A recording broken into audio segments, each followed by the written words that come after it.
ఈ రోజున తెలంగాణలోని లోకల్ కోర్టు, స్పెషల్ కోర్టు మనందరికి బాగా తెలుసు. ఒక 4-5 ఏళ్ల క్రితం 2018-19 ప్రణయ్ అని ఒక అతన్ని ఇంటర్ కాస్ట్ మ్యారేజ్ చేసుకున్నారని. ప్రణయ్దేమో మాల కమ్యూనిటీ, అమృత ఏమో కోముట్లు. ఈ ప్రణయ్ని వాళ్ళ మామగారు అంటే అమృత వాళ్ళ నాన్నగారు మారుతిరావు గారు అని అతను గొడ్డలు కొంతమందిని సుఫారీ ఇప్పించి హాస్పిటల్ ముందు నరికి చంపేశారు. సరే, ఆ కేసు అలా ఉంచండి. ఈ రోజునది ఆ కోర్టు ఆ చంపిన అతనికేమో శర్మ అని అతనికేమో ఉరిశిక్ష. అతనికి ఎవరైతే కోఆపరేషన్ చేశారో A3, A4, A5, A6, A7 వాళ్ళకేమో యావజ్జీవ కార శిక్ష ఇది విధించారు. అయితే దీని మీద 80% వాళ్ళకి అలాగే జరగాలి, వాళ్ళ పాపాన్ని వాళ్ళు వదిలేసినట్టు వాళ్ళు బతికేవాళ్ళు కదా, అలా చంపడం తప్పు అని చాలా వాటికి సమాజం వాళ్ళు చేసింది తప్పు, అలా చంపకూడదు, అలా చంపడం తప్పు అని చెబుతుంది. ఓకే, మంచిది. అయితే కొంతమంది మాత్రం అవగాహన లేక, సమాజం పట్ల ఒక మంచి దృక్పథం లేక, ఇంకా ఆ కుల అబద్ధంలో, మత అబద్ధంలో కొట్టుమిట్టాడుతూ ఉన్నారు. నేను ఇవన్నీ ఎందుకంటున్నానంటే, అసలుకి మనిషి నిజం, మనిషికి కులం, మనిషికి మతం అబద్ధం. మన కులాలు అంటే మన ఇండియాలో కులాలు ఒక మంచి ఉద్దేశంతోనే పెట్టి ఉండొచ్చు. మన ఇండియాలో కానీ ప్రపంచంలో కానీ మతాల్ని మంచి ఉద్దేశంతోనే స్థాపించి ఉండొచ్చు. కానీ అవి స్థాపించిన 500 ఏళ్ల తర్వాత అవి వికృతి రూపాన్ని తీసుకున్నాయి. ఇంకా ఇప్పుడే నయం, ఆ కులపిచ్చి మతపిచ్చి ఇంకా చాలా తక్కువగా ఉన్నాయి. రాబోయే రోజుల్లో ఈ కఠిన శిక్షల వలన రాబోయే రోజుల్లో మనలో, మన ఇండియాలోని మనుషుల్లో చాలామందిలో మార్పు వచ్చిద్దని నేను ఆశిస్తున్నాను. ఇదంతా నేను ఎందుకు చెబుతున్నానంటే, నేను మీకు ఒక చిన్న బుక్ చెప్పాలనుకుంటున్నాను. ఇదిగోండి, ఈ బుక్ కనిపిస్తుందా? ఈ బుక్ పేరు gods on earth. Gods on earth. ఈ బుక్ని రాసిన అతను దేవిరెడ్డి సుబ్రహ్మణ్యం రెడ్డి.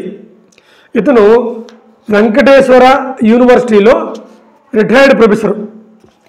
ఆ తిరుపతి దేవస్థానం మీద ఉన్న కొన్ని శిలాశాసనాలని అతను క్షుణ్ణంగా అబ్జర్వ్ చేసి ఈ బుక్ రాయడం జరిగింది, gods on the earth. It is the history of Tirumala Tirupati. సరే, నేను ఇదంతా చెప్పదలుచుకోలేదు.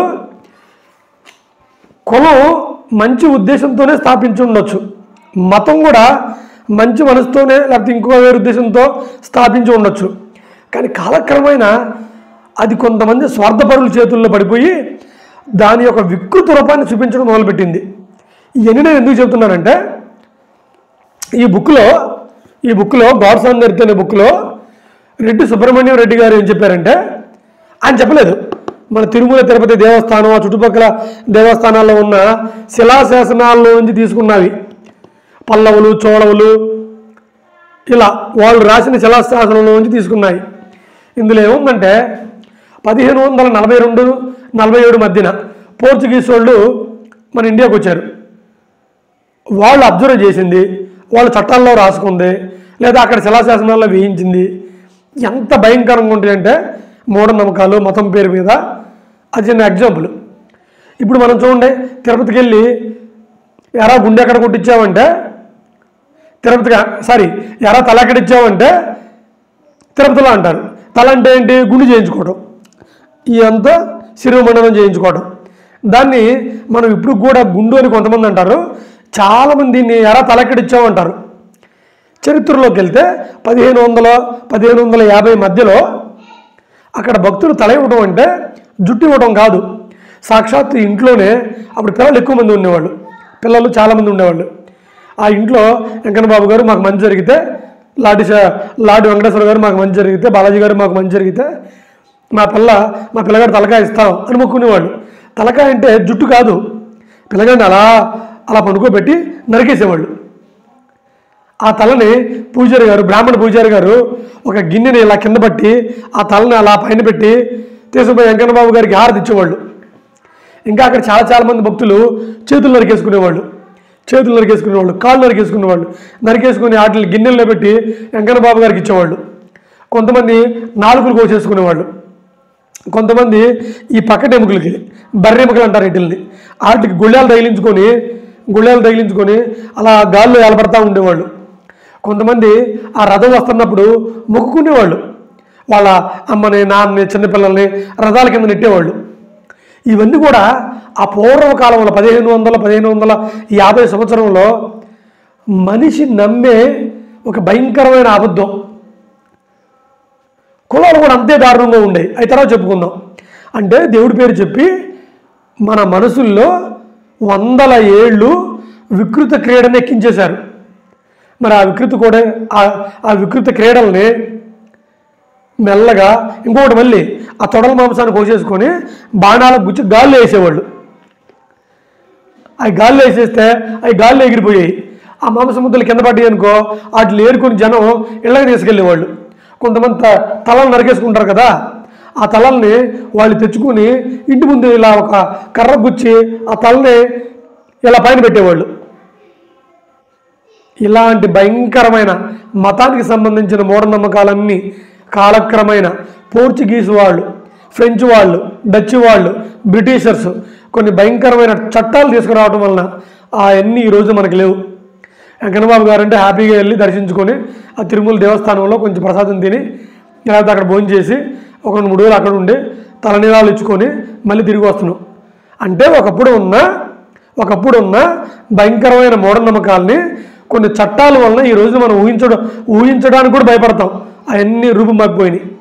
అలాగనే ఈరోజు తెలంగాణ గవర్నమెంట్ ప్రణయ్ని అంటే కులం పేరుతో చంపిన వాళ్ళని, అంటే ప్రణయ్ని అమృత సంబంధించిన కేసు అని చెప్పట్లా, కులం పేరుతో చంపిన వాళ్ళకి ఈ శిక్షలు వేయడం వలన కనీసం రాబోయే రోజుల్లో నా భారతదేశం కుల వివక్షత లేని, ఎలాగో కులాలు ఉంటాయి అవి ఏం తప్పు కాదు, మతాలు ఉంటాయి తప్పు కాదు, వాటి పేరుతో వివక్ష, వాటి పేరుతో మారణాలు, వాటి పేరుతో అవమానాలు ఇవి లేని సమాజం రాబోయే రోజుల్లో నా దేశంలో కన్ఫామ్గా జరిగిద్ది అని నేను మనస్ఫూర్తిగా ఆశిస్తున్నాను.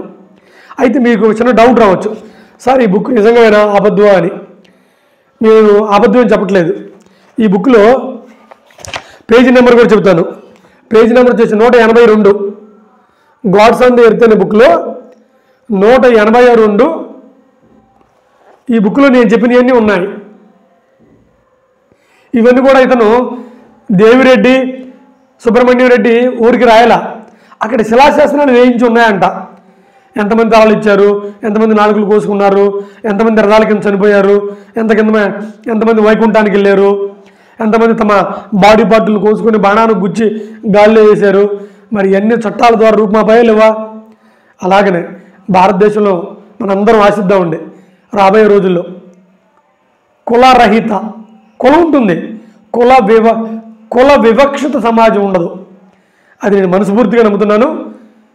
మీరు కొంతమంది ఒప్పుకోకపోయినా ఇది నిజం జరిగిద్ది. ఎందుకంటే మరి ఇవన్నీ మనకి పోయినాయి కదా, ఇవన్నీ పోయాయి మనకి, ఆ పాత మూఢనమ్మకాలన్నీ పోయాయి.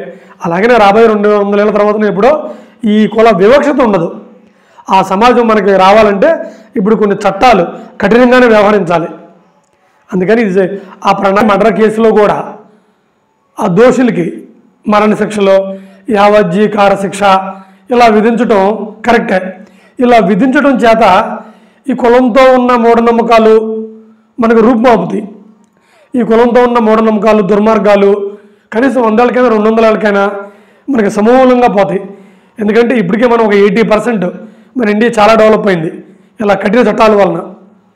అందుకని ఇలాంటి కఠిన చట్టాలు అది ఎవరి విషయంలో అయినా సరే దాన్ని కఠినంగా శిక్షిస్తూ వస్తే ఇంకొక 200 ఏళ్ళకి మన భారతదేశం ఈ కుల వివక్షత లేని సమాజంగా ఏర్పడిద్ది అనడంలో నాకు ఏ సందేశం లేదు. జై